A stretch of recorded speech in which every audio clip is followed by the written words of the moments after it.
Business ஸ்டார்டப்பாக இருக்கட்டும், இல்லை நம்ம வீட்டில் விசேஷம் இருக்குது, அதுக்கு ஒரு பெஸ்ட்டான கலெக்ஷன் ஜஸ்ட் ஸ்டார்டிங் 315 ருபீஸ்லேருந்து ஒரு சூப்பரான கலெக்ஷன்ஸ் இருக்குது. அதை தாண்டி ஒவ்வொரு செமிசில் கரைவலாக இருக்கட்டும், இந்த மாதிரி ஒரு கிஃப்டிங் சாரீஸாக இருக்கட்டும், இல்லை இன்ஸ்டாவில் வைரலாக போயிட்டுருக்கு இந்த மாதிரி விசிறி ஃபோல்டிங் சாரீஸாக இருக்கட்டும், ஆரி ஒர்க்கெல்லாம் பண்ண டைமும் இல்லை, அமௌண்ட் அதிகமாக போகுதுன்னு நினச்சினா இந்த மாதிரி ரெடிமேடாக இருக்கக்கூடிய ஆரி ஒர்க் ப்ளவுஸ் கான்செப்டில் ஏகப்பட்ட ஸ்டாக்ஸ் இருக்குது. அதை தாண்டி வந்து பார்த்தீங்கன்னா செம்ம சூப்பராக இருக்கக்கூடிய டோலா இந்த மாதிரியான உங்களுக்கு வெரைட்டி. இது டோலாவா அப்படின்னு நினச்சிங்கன்னா உண்மையாகவே டோலா சில்க் வெரைட்டியில் சூப்பராக இருக்கக்கூடிய இந்த மாதிரி அழகான ரிச் பல் உள்ள கிடைக்கும்.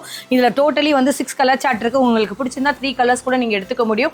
இதை தாண்டியும் டிஃப்ரெண்டாக கிறிஸ்மஸ்க்கான கலெக்ஷன்ஸாக இருக்கட்டும், இல்லை எனக்கு இன்ஸ்டாவில் செலிபிரிட்டிஸ் யூஸ் பண்ணுற அந்த மாதிரியான சாரீ கலெக்ஷன்ஸ் வேணும்னு நினச்சாலும் உங்களுக்கு செம்ம ஒரு யூனிக்கான அரைவலாக இருக்கும். இல்லை அதை தாண்டி எனக்கு வந்து பார்த்தீங்கன்னா டிஃப்ரெண்டாக இருக்கக்கூடிய இந்த செமி காஞ்சி கலெக்ஷன்ஸ்லாம் வேணும்னு நினச்சிங்கன்னா வெளி பஜாரில் வெரி மார்க்கெட்டில் மோர் தென் என்ன வேணால் ரேஞ்சில் போயிட்டு இருக்கட்டும், அது எல்லாத்துலேயுமே வந்து உங்களுக்கு ஒரு பெஸ்ட் ப்ரைஸில் கிடச்சிட்டு இருக்கும். இதோட ப்ரைஸ்லாம் எனக்கு டீட்டெயிலாக தெரியணும்ப்பா, ஒவ்வொன்றத்தோட ப்ரைஸ் எனக்கு தெரியணும்னு நினச்சிங்கன்னா இந்த லிங்க்ல இருக்குது, அதையும் மறக்காமல் பாருங்கள்.